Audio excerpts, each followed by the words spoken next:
It's a joy to be with you on this Monday. And today I'd like to take the theme that we had yesterday in our service as we're looking through the distinctives of a New Testament church. And we talked about the priesthood of the believer. And a couple of verses that I did not use yesterday are very helpful in this regard and are genuinely a tremendous encouragement. Hebrews chapter 7, verse 24. But this man, speaking of Jesus, because he continueth ever, hath an unchangeable priesthood. Wherefore he is able to save them to the uttermost that come unto God by him, seeing he ever liveth to make intercession for them.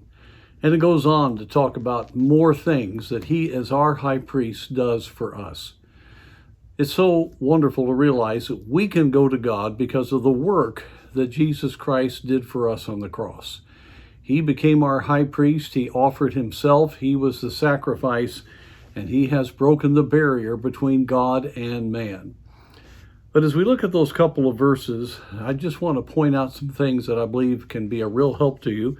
In verse 24, since Jesus is eternal, he is immutable, he does not change, therefore his priesthood will go on forever. There will never be an accusation brought against any of us in heaven because he will be there.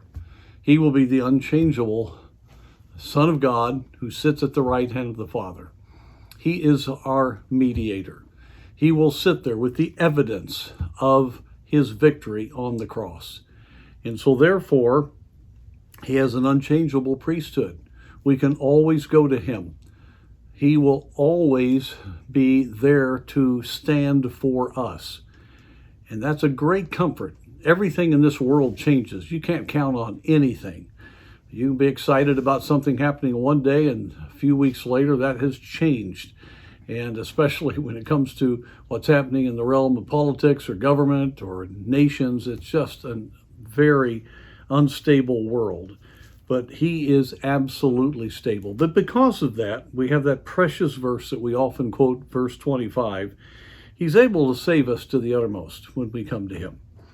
He saves us completely, every aspect of our life for eternity.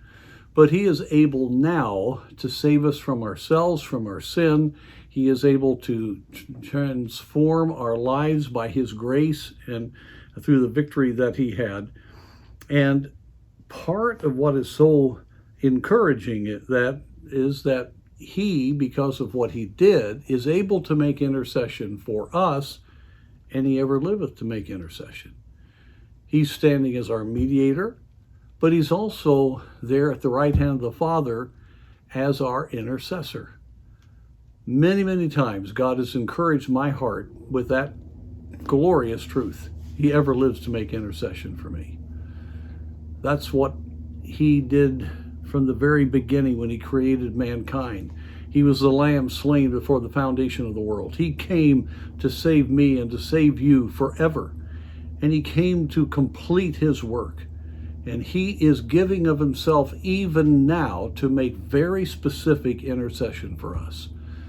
So my friend, if you feel a little bit lost, you feel a little bit overwhelmed, feel a little bit discouraged, remember this wonderful verse. He is an unchangeable high priest.